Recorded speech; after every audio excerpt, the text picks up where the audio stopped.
Rabbi say we're on DAF YOMI Aleph. We're at the new Perek Rabbi Shavuos Eidus, very famous Perek that's quoted in many places throughout Shas.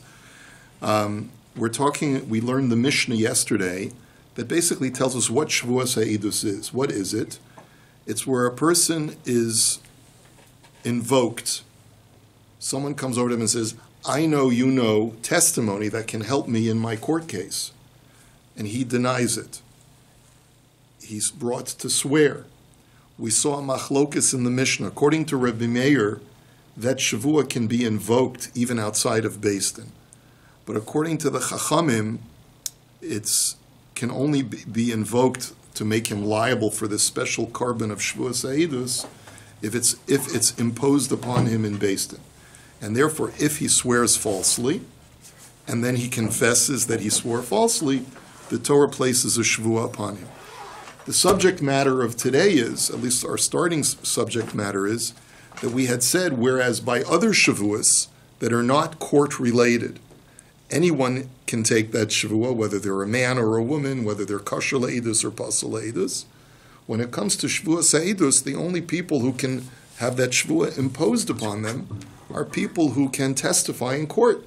Because if you can't testify in court, there's no reason to be forsworn with this Shavua. Because it doesn't matter what you know, your testimony is not admissible in court. So therefore, one of the examples is that a woman never takes a Shavuos Eidus because a woman can't legally testify in a Beis Din. Now, the Gemara's question now is we're up to in the Gemara, Minahani Mili. Where do we know that a woman's Eidus is not kosher? There are other places in Chazal that learn it out from the pasuk in Parshas Vayera, Vatichachesh Sarah Lemor Lo Tzachakti, that Sarah contradicted and said, I didn't laugh when the angel said that I was going to have a child at the age of 90. And so we see from here, Chazal say that a woman is not kosher to testify because she's not reliable to be accurate in her perception of reality. But that's not the way Chazal are learning it on this stuff. The Tanu Rabbanan, the Brisa says, V'amedu shnei ha'anashim. The Torah talks about when there are two people who oppose each other, they take their case to court. And the Torah says, V'amedu shnei ha'anashim, and right before then, the Torah had also talked about not bearing false witness. So based on that, V'amedu shnei ha'anashim asher lahem hariv lifnei Hashem. The two people, and then it says, Asher lahem hariv, who have the dispute, shall stand before Hashem in front of the judges. So the Brisa says, the first three words of that pasuk of Va'amdu shnei ha'anashim is Be'edim akasav medaber. That's referring to the two witnesses. And notice the word is anashim. Anashim means men, not women. So Ata Omer Be'edim Oeino Ela B'Balei Dinin. Maybe you'll argue no. Maybe the word men is not referring to witnesses, but referring to the litigants. So Kishuhu Omer Asher Lahem Hariv Harei Bali Dinin Omer. Ha'ma'ani Mekayim V'amdu Shnei Hanashim Be'edim Akasav Medaber. He says, then there's too much verbiage in the pasuk if it's talking about the litigants, because the three words following say Asher Lahem Hariv, who have the dispute. So those three words are referring to the litigants. The first three words in the pasuk are referring to the witnesses. Now, v'im nafshach loimar, and maybe your soul or your desire will press you to reject this answer, or sort of you'll push back at us. That's really what v'im nafshach loimar is. If you're going to push back on this, then I'll give you a second answer. Ne'emar kan shnei v'ne'emar lahalan shnei. Ma lahalan be'edim afkan be'edim. The word shnei, we're making a gzeira shava. It says, Al pi shnei edim yakum davar. It says, based on two witnesses' testimony, or Al pi shnei edim, right? It says, based on two witnesses. So the word shnei refers to witnesses. So therefore, the word shnei in this pasuk refers to witnesses. That's the end of the brises. The Gemara says, Mayim nafshach loimar. Why do you feel you need to give a second answer because of pushback? What is that pushback?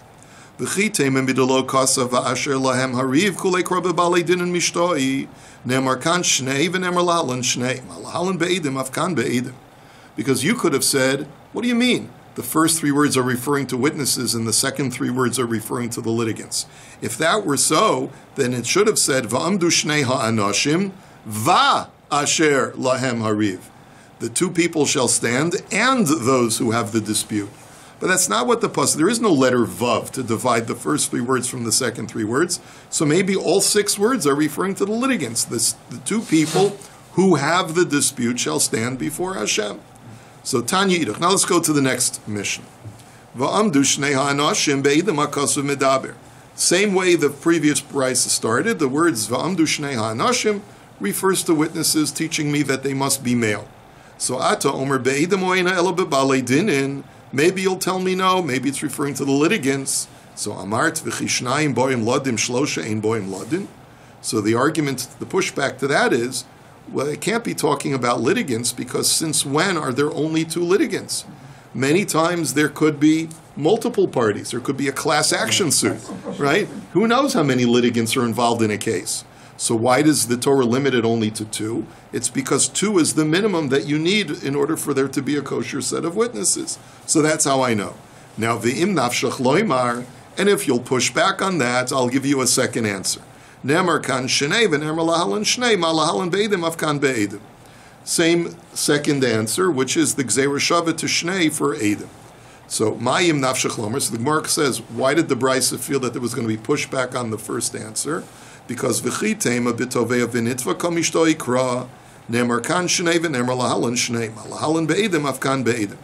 Because you could have argued that when it says the two litigants, it's not referring to two specific people, but it's referring to two parties. Because usually when there's litigation, there's the plaintiff and the defendant. So that's what the pasuk means. It could be there are multiple parties within the plaintiff and multiple parties within the defendant. But that's not, so that's all shnei means. It's not referring to two people, but it could be referring to multiple people. So therefore I need to give you the second answer, which makes the gzeira shav. Tanya Iduch. Now let's look at the next price. Va'amdu shnei ha'anoshim be'edim ha'kasav medaber. Same thing. It's referring to witnesses, they must be male. So Ata Omer be'edim oina ela be'balei dinin. Maybe those three words are referring to the litigants. So Amart v'chi anoshim boim ladin, noshim ein bos ladin. So that can't be, because since when is there such a concept that only a male may litigate and a woman may not litigate? Everyone's free to go to court. So that can't be the proper taich of the pasuk. The im nafshach loymar, and maybe you'll push back. I'll give you a second answer. Nemar kan shnei v'nemar lahalan shnei ma lahalan be'edim afkan be'edim. So I'll use the gzeira shav. So frak the Gemara mayim nafshach loymar. So what was the pushback on that first answer? V'chitema isha lav urcha mishum kol kvuda bas melech penima nemar kan shnei v'nemar lahalan shnei ma lahalan be'edim afkan be'edim. Because you might have argued that no, really, the pasuk is talking about the litigants. Why does it choose male litigants instead of female? Because females typically don't go to court because of their modesty. Women generally stay out of the public sphere. So therefore, the pasuk is talking in the vernacular. So Tosfos just says the way you explain this Gemara is like this. When it comes to litigation, of course a woman could litigate. But the reason why the Torah uses an example of males is because when a woman chooses to litigate, she'll send a proxy to Beis Din on her behalf, right? She'll send someone who's male to act as her representative in court. But when you're acting as a witness, the pasuk can't be referring to a woman who's sending a male proxy to testify for her, because a witness can't testify by proxy. So therefore, you see, it's clear that if the pasuk is talking about, the pasuk must be talking about testimony, because if it was talking about, in other words, our initial reaction is the pasuk is talking about testimony, because to teach me that a woman cannot be a witness. But we try to explain, no, it's possible that the pasuk is talking about litigants as well, and a woman can litigate just via proxy. So therefore, you have no raya. So therefore, nemar kan shnei v'nemar lahalan shnei, and therefore the pasuk you have to use the gezeira shav. Now, Tanu Rabbanan, va'amdu shnei ha'anoshim mitzvah labali dinin sheyamdu. Now we have a totally new halacha. We've established that a woman cannot be a witness. Now let's go back to the very same pasuk to learn something else out. The two people shall stand. This teaches us that the litigants must stand during the court case. Now, this is a very surprising statement of the Gemara, because we just got through saying that va'amdu shnei ha'anashim does not refer to the litigants, it refers to the witnesses. So as we'll explain as we go on, this brisa says that the word va'amdu refers both to the witnesses and to the litigants. In other words, shnei ha'anashim clearly refers to the witnesses. But va'amdu, which is the verb that starts the pasuk, refers both to the shnei ha'anashim, the witnesses, and it refers to the litigants, asher lahem hariv, as well. That's the way the Chachamim learn in this brisa. Amar Rabbi Yehuda shamati she'im rotze lahoshiv es shneim moshiven. Ezehu aser shelo yehi echad omed ve'echad yoshev echad medaber kol tzarko ve'echad omer lo ketzar devarecha. Rabbi Yehuda disagrees with the Chachamim, and he says, no. I received as a tradition, that if the judge wants to, he can seat both litigants and have them seated during the adjudication. The only thing that you're not allowed to do is to create any kind of inequity. So, for example, to tell one litigant he has to stand while letting the other one sit, you may not do. Similarly, you may not tell one litigant, speak for as long as you like, and then tell the other litigant, all right, cut it short, make it as quick as possible. Why? Because then you're clearly showing a bias in judgment, which is, of course, the antithesis of Jewish law. Tanu Rabbanan, B'tzedek tishbor amisecha, shelo yehi echad yoshev echad omed, echad medaber kol tzarko, v'echad omer lo k'tzar devarecha. And this brisa says it's based on the pasuk of with justice shall you judge your fellow. That you may not have one litigant stand while the other's seated, one speaking as long as he wants, and the other one being forced to abbreviate his words. Davar acher b'tzedek tishbor amisecha, havidanes chavercha lekaf zuchus. Another explanation of b'tzedek tishbor amisecha has nothing to do with Beis, but rather, in your everyday living, if you see someone doing something that is questionable, it can be interpreted in one of two ways.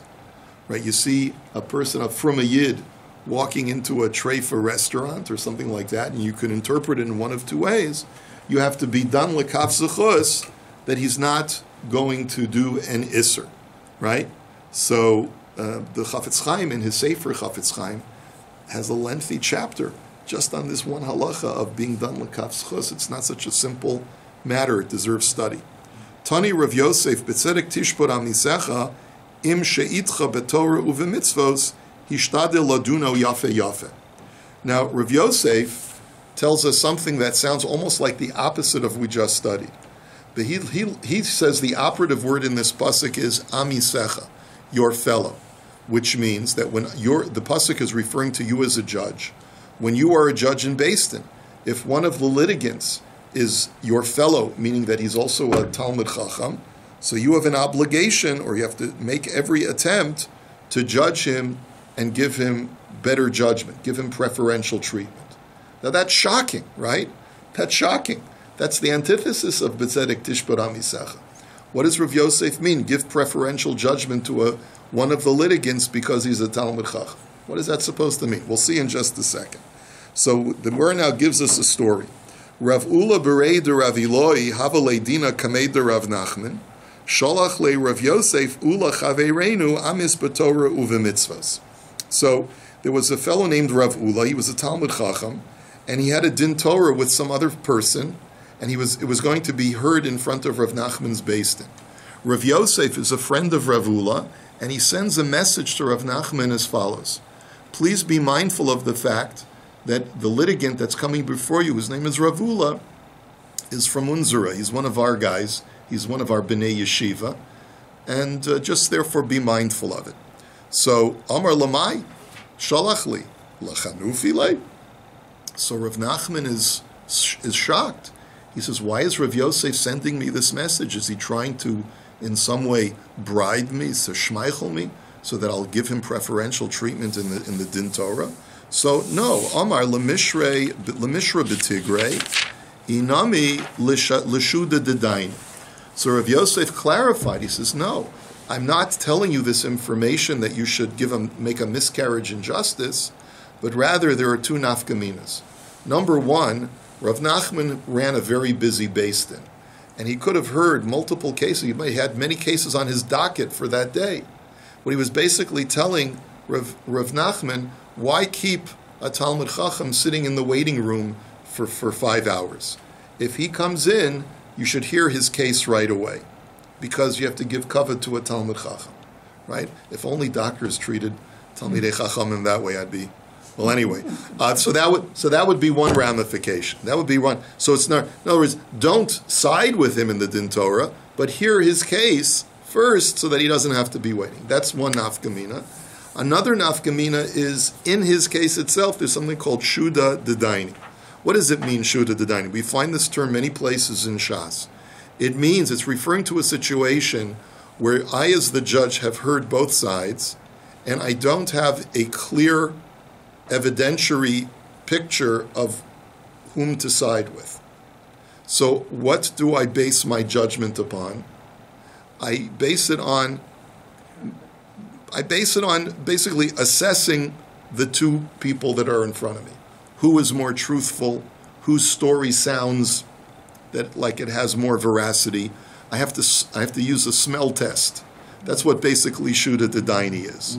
So what Rav Yosef was telling Rav Nachman, listen, if you get to that point where you have no way of knowing, here's a character reference for Rav Ula, so that in the event that you're not sure which one is lying, you should know that Rav Ula is not the kind of person who would ever lie. Now, you have to be careful with this. Just because a person knows Shas doesn't mean he's of the character of Rav Ula.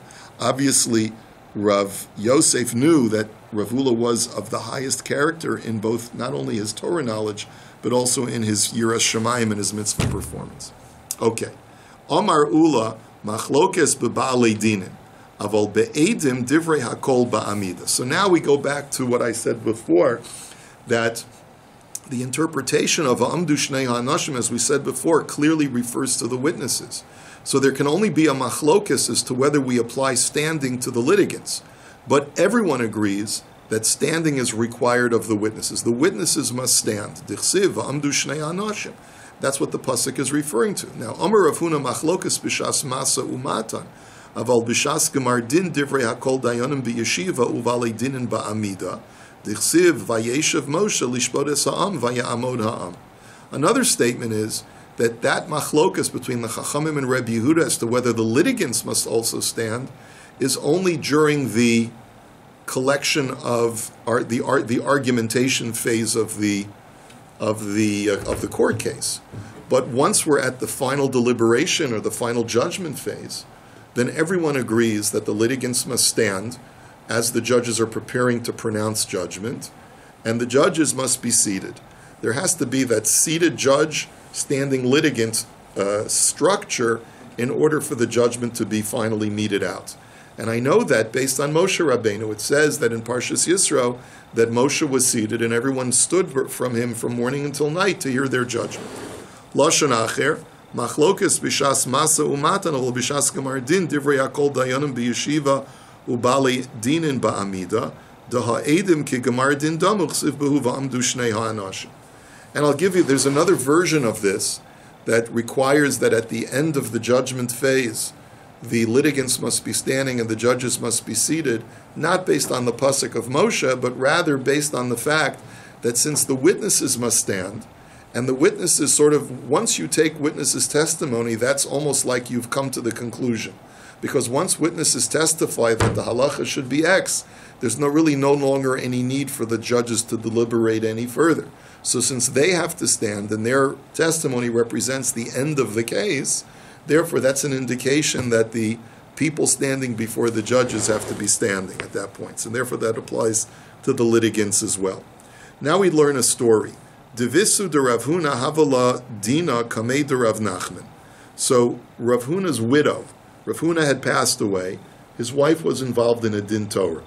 Now apparently, like we said before, women typically did not come to court for the entire court case, but they would come specifically for the judgment phase because the judges have to pronounce their judgment when the litigants are present. So she had to show up to Beis Din at that time.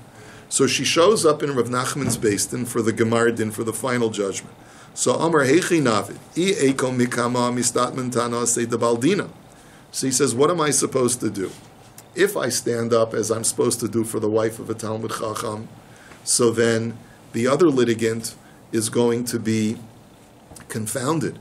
He's going to be psychologically traumatized and feel that the cards are stacked against him because I'm standing up for her, but I didn't stand up for him. Lo Eko Mikama Eishes Chaver Harei Kechaver. And not stand up for this chush of a woman who walks into Beis Din, there's a halacha that the wife of a great rabbi, of a great sage, is tantamount to the sage himself. We don't remember this halacha, right? Because we're sexist and we're chauvinists. But the halacha is that the Rebbitzin has you have the same obligation of kavod to the Rebbitzin as you do to the Rav. So how come we don't give the Rav as much cover? That's a good question. Probably because those people who do that know that she's wiser. Amar le l'shamed say va'afrach alai bar avaza v'shadi iluvoi ve'eko. So he had a solution. He said to his shamus, to his gabbai, he says, take this wild goose and release it over my head. And that way, it'll look like I'm getting up to swat away, to wave off the wild goose. So it doesn't look like I'm standing up for her, even though I am standing up for her. So therefore, it won't look like I'm giving her preferential treatment over her co-litigant, and everything will be fine. But wait a minute. V'ha'amar mar machlokes b'shas masa umatan aval b'shas gemar din divrei hakol dayanim b'yeshiva v'alei din and ba'amida. But one second, but how could he stand up if this was the phase of a Gemar Din, where the halacha is everyone holds the litigants stand and the judges are seated?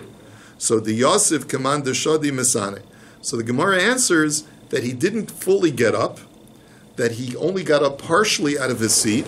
So it's almost like a person who's bending over in order to untie their shoe or to adjust their shoe. So you got your rear end off of the seat, but you're still leaning a little bit on the chair, and so that's standing up enough for her to give her the kavod and to swat away the bird, and it's also seated enough to fulfill the edict that the judges must be seated.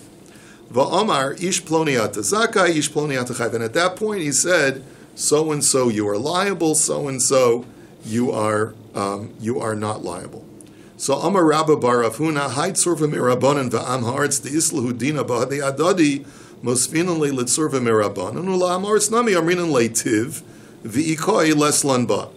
So now when it comes to Talmidei Chachamim as the litigants, so the Gemara here seems to be going like Rebbe Yehuda, and it says that for a Talmud Chacham, you're allowed to tell him to be seated. And it could be this goes even like the Chachamim as well. Certainly for Rabbi Yehuda, and it could be even according to the Chachamim, we'll see in a moment.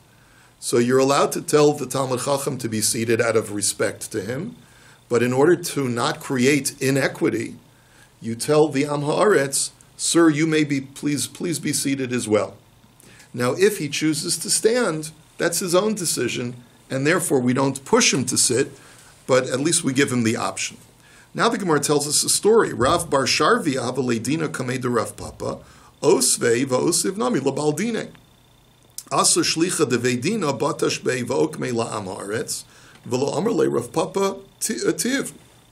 So there was once a Maisa where Rav bar Sharvi, as the Talmud Chacham, he has a court case against someone who's not part of that community, and he comes to Rav Papa's Beis Din. So Rav Papa seats Rav bar Sharvia out of respect, and he also tells the Amaretz, please sir, please be seated. The guy sits down. All of a sudden, the bailiff of the Beis Din comes along and gives him a little kick, and he says, what are you doing sitting down? Get up, right? And so the Amaretz gets up and standing, and Rav Papa doesn't say anything. So the Gemara says, Heichi Yavid Hachi v'hamistatman ta'anase. So where's the justice? There's inequity here. How could Rav Papa allow that to continue? So Amar Rav Papa, Meimar Amar, Ihu ha'osvan, shlichahu delo mefayis minai. So the answer is because Rav Papa reasoned as follows. He says, the Am Haaretz is not going to accuse me, the judge, of practicing inequity because I told him to be seated. He may think just the bailiff is out to get him because the bailiff is not a friend of his. So maybe that's the reason. But he's not going to accuse me or suspect that I'm leaning judgment against him just because the bailiff made him stand. So therefore it's okay. V'amar Rabba bar Rav Huna, haitzurva merabanan ve'am haaretz dislahu dina ba'adi adadi, lo liktum tzurva merabanan v'leisev kamei dayana, mishum demechsi kaman desadr ledine. Another halacha is, let's say, many times the Beis Din convenes in the Beis Medrash, right? Very, very common. So the halacha is that if there's a Talmud Chacham who's one of the litigants, he should not show up first into the Beis Din and plop himself down and just, like to pull out down a sefer and start learning in the Beis Medrash before the Beis Din starts. Because what is it going to do? It's going to give the impression to the Am Haaretz that comes on time to the Din Torah that preferential treatment is being given to this fellow and sort of like there's been collusion in advance. V'lo amran ela delo kavia le'idnei, abel kavia le'idnei les lanba, me'mar omar be'idnei tarim. But he says, but that's only true if this Talmud Chacham doesn't have a regular seder of learning in that Beis Medrash at that time. But if he has a regular seder of learning in the Beis Medrash at that time, so then it's not terrible because the Am Haaretz who sees him in there early will just say, well, he's there every day anyway. That's his normal seder halimud. So therefore, you don't, there's no automatic suspicion of collusion. V'amar Rabba bar Rav Huna, haitzurva merabanan diyada b'sahadusa v'zila b'milsa l'meizel l'beidina d'zoter minei la'asude kamei lo lezel. So another thing that Rav Huna says is that, or Rabba bar Rav Huna, is that if there's a Talmud Chacham who knows testimony on a court case that is being heard in a Beis Din where the head of the Beis Din is a lesser sage than he, so therefore he can argue that it's beneath my honor to appear before that lesser sage in order to testify, he's allowed to use that as a reason to not come to Beis Din. Amar Rav Shisha Berei de Ravidi af ananami tanina matzah sak okupa ve'en darko litol hareze lo yitol. We have the same concept when it comes to the mitzvah of Hashavas Aveda. If you recall from Bava Metzia, that even though the Torah says lo sucha lihisalem, that from the mitzvah of returning lost objects you're not allowed to hide or shirk your obligation, the Gemara learned from the verbiage in the pasuk that no, pa'amim sha'atamit alein. There are times when you're allowed to remove yourself from the mitzvah. One example is if you're a Kohen and the lost object is in a cemetery. But the other example is if a person is a Talmud Chacham and it would be beneath his honor to be seen with that lost object, let's say, like a donkey, schlepping a donkey through the town square. That's not what a Talmud Chacham does, and therefore he's allowed to shirk that duty in order to preserve his honor. But the Gemara now then seriously qualifies this halacha. It says, Hani mili b'mamona. Avol bi'isura ein chachma vein tvuna vein eitzel leneged Hashem kol makom sheyesh bo chilul Hashem ein cholkin kavul l'rav. But that's only true when it comes to monetary law, where I know, let's say, the Talmud Chacham knows that Shimon owes Ruvain money, and he's called to testify. He's allowed to shirk that duty by saying that it's beneath my honor to appear in that Beis Din, and we'll have to make other arrangements. However, when it comes to Isurim, let's say I know testimony that a woman who wishes to remarry, her husband is still alive. She's not, her husband didn't die, her husband's still alive. I'm not allowed to shirk that duty of creating a chilul Hashem and allowing a miscarriage of justice to take place. So there, I have a responsibility to testify, even if it's beneath my honor, because that Beis Din is a lesser Beis Din than my station. Ein chachma vein tvuna keneged Hashem. There's no such thing as having chachma, and when it comes to dealing with Hashem's law, I have an obligation to deal with it. So there's no kavod to a Rav if there's a chilul Hashem involved. Rav Yemer havayada le sahadusa lamar zutra asa lekame da amemar. So Rav Yemer new testimony to testify on behalf of Mar Zutra in a case. So he comes to Ameimar's Beis Din, and Osvinu Lekulu, and Ameimar tells everyone to be seated. Amar le Ravashi la Ameimar v'ha'amar ula machlokes b'balei dinan aval be'idim divrei hakol ba'amida. He says, how can you tell the witness to be seated? I will grant you that he's a Talmud Chacham, but even though there's a machlokes between the Chachamim and Rebbe Yehuda as far as the litigants, everyone agrees that the witnesses have to stand during their testimony. So Amar le hayaseh v'hayaseh aseh dechava Torah adif. So he had a very interesting argument. He says there's two mitzvahs aseh that are in conflict with each other. One mitzvah aseh is va'amdu shnei ha'anashim, that the witnesses must stand. But there's another mitzvah of es Hashem Elokecha tira, that you must fear the Lord your God. And the Gemara says that includes, that word es, includes Talmidei Chachamim. You have to be reverential to Talmidei Chachamim. And that proves to us that I have to allow him to be seated. So if I have two opposing mitzvahs aseh, which one is more important? Kavod Torah, the mitzvahs aseh that has Kavod Torah attached to it, is more important. And therefore I'm allowed to have him to be seated. Tana Rabban. Minayin l'dayin shelo yasis anigaron lidavarav. This is a fascinating law, and it just shows you the honesty and the integrity of Chazal. They say, how do you know that after a judge has passed judgment, that he should not try to defend his words in his own mind? In other words, let's say that after he's passed judgment, something is gnawing at him. And he's saying, there's still something wrong with this. So one way to deal with it is to say, but you know what? I could say this, and I could say this, and I could say that to defend what I judged. No, don't defend yourself. Try to if you feel that there's something that's still gnawing at you, do whatever you can to arrive at the truth, and don't try to cover it up. If you feel that maybe I was too hasty in judging, research it further, and let the truth come on whatever side it comes out. And don't be afraid to say that I made a mistake. So how do you know this? Talmud lomar midavar sheker tirchak. And we know that from the words, distance yourself from falsehood. Uminayin l'dayin shelo yeshev talmud bor lefanav.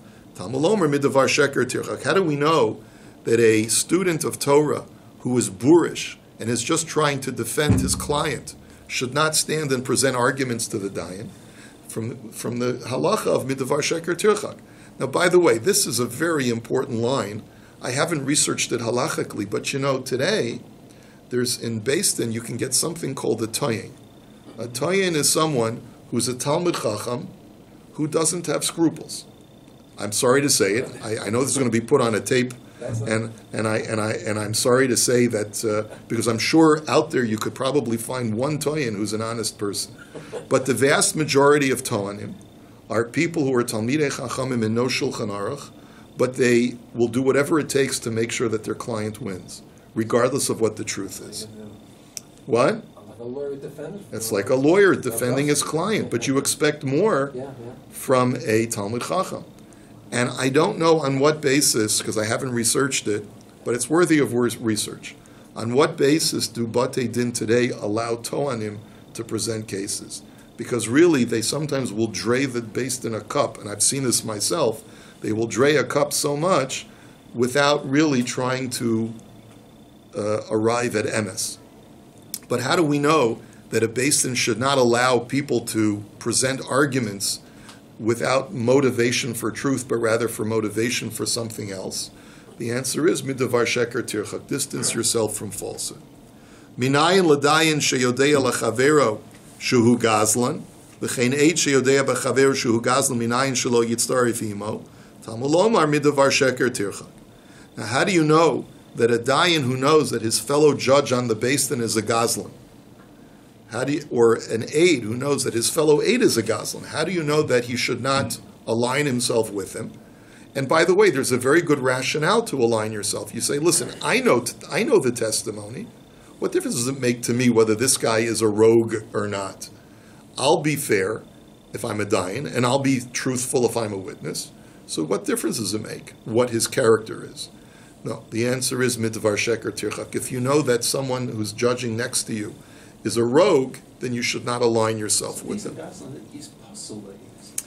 in essence, well, I think that there's two different ways to learn the Gemara. One way to learn is that he's a Gazlan technically, and therefore he's pasul le'edus, and he's pasul to be a dayan. But I also think you could learn it in a non-literal sense, that he's a rogue. He's a Gazlan. He's known to be on the take. He's less than a savory individual. Next, minayin ladayin sheyodeya bedin shehu meruma shelo yomar hol v'ha'idim eidim achtechenu v'yekolar betzaver eidim tamulomar midavar sheker tirchak. And the final thing we'll learn today is how do you know that if a dayan says, I smell something wrong, something's fishy in this case, but the eidim have testified clearly that the Ruvain is in the right and Shimon is in the wrong. But there's something here that indicates to me that there's a miscarriage of justice going on here. How do you know that a judge can't say to himself, well, listen, I'll paskin based on the witness's testimony, and if they're going to lie, that's their problem. How do you know that you're not allowed to do that? If you smell din maruma, if you smell a rat, then you have to say, I smell a rat. I think there's something going on here. And we know that because it says midavar sheker tirchak. And so therefore, even though, according to protocol, the judgment should be with Ploni, but if you smell a rat, you have to speak up. And this is where we'll hold it for today.